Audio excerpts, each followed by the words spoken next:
A'udzu billahi minasyaitonir rajim wasari'u ila magfiratin min rabbikum wa jannatin arduha as-samawati wal ard uiddat lil muttaqin. Bergegaslah, berlomba-lomba kalian cepat kepada pengampunan Tuhan kalian. Jangan tunda, istighfar segera. Teman-teman, kata sebagian ulama salaf, dinukil dari mereka, dari para tabi'in, mereka mengatakan umur yang kau miliki adalah sekarang pada saat kau sedang menghembuskan nafas, sekarang pada saat cahaya sedang ditangkap oleh matamu, dan sekarang suara yang sedang ditangkap oleh telingamu. Nggak ada yang lain. Sedetik ke depan kita nggak tahu kita masih hidup atau tidak. Bukan cuma sehari, sedetik. Jadi yang kita miliki hanya pada saat sekarang saja. Allah bilang bergegas pada pengampunan Tuhan kalian. Jangan tunda istighfar dan taubat itu, dan kejar surga.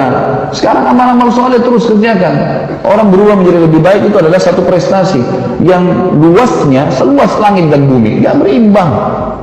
Di surga nggak perlu lagi minta apa, nggak perlu lagi masak kalau mau makanan. Sampai dalam sebuah riwayat Bukhari dijelaskan kalau seekor burung sedang terbang di atas surga, kemudian ahli surga melihatnya lalu mengatakan betapa indahnya burung ini. Terus terlintas dalam hatinya apa? Bagaimana dagingnya ya? Tiba-tiba terhidang di depannya seperti apa yang dia bayangkan. Apakah itu digoreng, apakah itu dibakar, apakah itu sudah langsung tiba-tiba. Nggak butuh beli dulu, nggak butuh bersihkan, nggak butuh segala macam. Dan kita makan bukan dalam kondisi lapar tadi. Kita makan sampai sepuasnya, sampai kita sudah puas, nggak ada kekenyangan, sehingga kenikmatan abadi yang dirasakan. Allah suruh kejar surga itu. Yang luas seluas langit dan bumi itu targetmu, jangan dunia gitu. Semua akan ditinggalkan. Di dalam hadis Nabi SAW, dan ini harus diterima faktanya teman-teman, a'mar ummati, kata Nabi SAW, ma baina 60 wa 70 wa aqalluhum ma yujuz dzalik. Umur umatku hanya 60 sampai 70 dan sangat sedikit orang yang melampauinya. Ini batas yang standar. Banyak orang yang meninggal dalam umur ini. Nabi SAW meninggal umur 63 tahun. Tetapi tentu saja ada orang yang meninggal sebelumnya dan ada orang meninggal sesudahnya. Tetapi ini standar. Dan teman-teman, kalau ada pun yang hadir di sini sudah umur 60 tahun, kalau kita tanya misal, Bapak ini umur 60 tahun atau Ibu 60 tahun ini, kira-kira selama 60 tahun ini dirasa seperti apa? Seperti bobot 60 tahun kah? Maka jawabannya pasti tidak. Seperti hari kemarin, seperti baru berapa hari. Bukankah seseorang di antara kita begitu ketemu teman SD-nya, mungkin SD itu sudah 20 tahun yang lalu, ya, 25 tahun yang lalu, 30 tahun yang lalu, Bang, gitu kan. Saya kadang-kadang ketemu dengan teman SD saya ingat betul dulu waktu masih kecil, ketemu di kota Makassar. Pada saat selesai tablik akbar, mereka datang salaman dengan saya. Oh, saya si fulan, teman SD dulu. Saya tiba-tiba mereview kenangan yang dulu waktu SD, seperti baru kemarin. Padahal ini cerita sudah 30 tahun yang lalu. Ya. Sudah lama sekali. Teman saya masih SD, orang masuk SD kan umur 6 tahun, 7 tahun. Maka saya mengingat mereka, oh itu teman-teman saya memang. Tapi seperti kemarin teman-teman sekalian. Saya juga kadang-kadang kalau ketemu sama teman-teman tempatan Madinah, kemudian saya ngobrol sama mereka, seakan-akan kita baru kemarin melewati Madinah itu. Padahal sudah berapa tahun itu? Saya tamat tahun 1998. Sekarang sudah 2016. Ya, sudah lama sekali. Dulu saya berpikir kalau waktu saya masih SMA, saya masih kuliah, saya cuma bisa mengatakan 2 tahun lalu kejadian. Sekarang saya sudah bisa mengatakan 20 tahun yang lalu. Saya sudah bisa mengatakan 30 tahun yang lalu kejadian. Jadi seperti itu teman-teman, sangat luar biasa kehidupan dunia, sebentar sekali dilalui. Kata Nabi SAW, al-kayyisu dalam hadis yang lain, man dana nafsuhu amina li ba'dal maut. Orang yang cerdas dari umatku, orang yang segera bergegas selalu berbuat amal yang dia akan terima setelah mati. Saya amal baik. Wal ajizu man tamanna Allah tamanni wa lam ya'mal bi syai'. Dan orang yang bodoh adalah orang yang selalu berangan-angan kepada Allah tapi tidak pernah berbuat apa-apa. Gampang, masih muda, Allah Maha Pengampun. Benar. Tapi kan bukan masa muda tetap bisa dijemput dengan kematian. Bukankah Allah Maha Pengampun tapi Allah juga mengatakan Allah sangat pedih siksaannya? Jadi harus kita imbangi, hati-hati. Dalam hadis yang lain riwayat Imam Muslim, kata Nabi SAW, badilu bil a'mali salihah. Segera buat amal soleh cepat, jangan tunda. Fasatakunu fitanun kaqita'il lailil muzlim. Karena di kehidupan kalian tidak tahu akan terjadi fitan. Fitan itu jamak daripada fitnah. Artinya sesuatu yang membuat orang jadi bingung. Fitnah itu membuat orang bingung, buat baik atau buat buruk ya. Ini baik atau buruk dia tidak tahu. Yusbihur rajul mu'minan. Bisa saja seorang laki-laki itu mukmin di pagi harinya, wa yumsi kafira, sore harinya jadi kafir. Wa yumsi mu'minan wa yusbih kafira, atau dia tiba di sore hari mukmin, kemudian pagi harinya sudah kafir.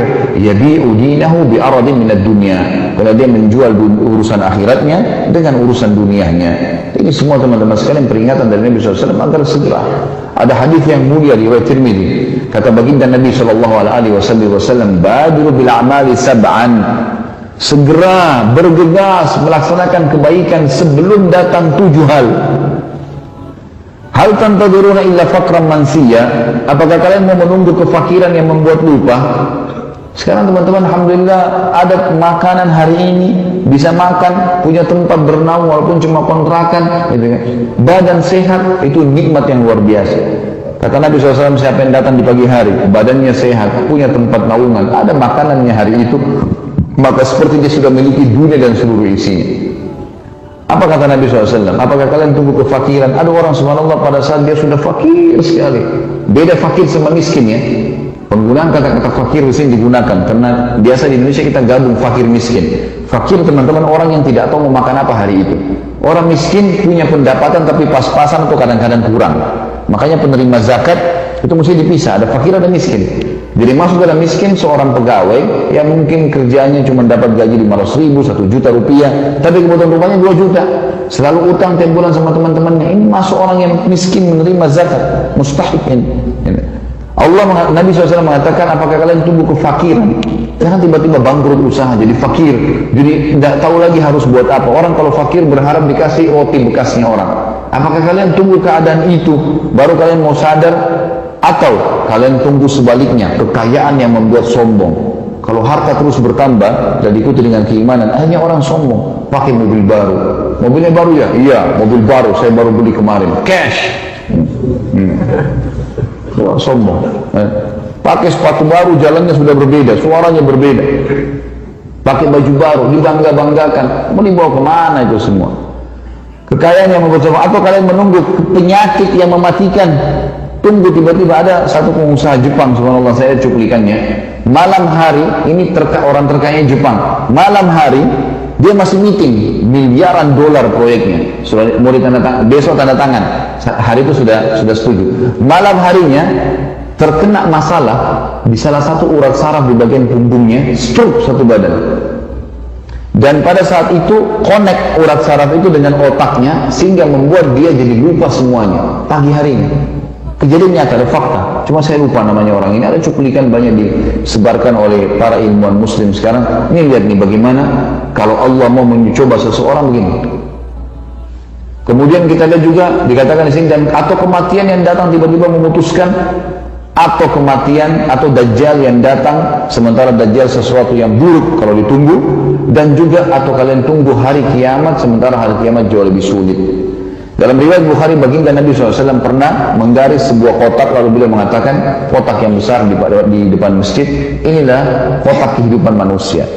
Kemudian beliau menggaris-garis dari luar kotak itu, dari luar, ditarik sama tongkatnya sampai melampaui garis itu, lalu mengatakan, ini angan-angannya manusia, melampaui batas hidupnya.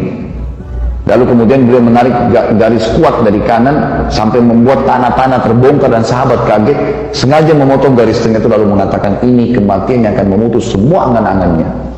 Habis ceritanya. Kalau malaikat maut sudah datang, mau sehebat apapun poster tubuhnya, berapa banyak pegulat yang kuat jatuh di ring dan mati di ring, ajalnya datang. Olahragawan mati, gitu ya.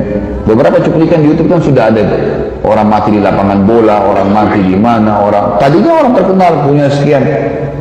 Kalau harta itu bisa membuat bahagia teman-teman sekalian, maka tentu saja Qarun, Fir'aun akan merasa bahagia. Tapi mati juga habis, gitu ya.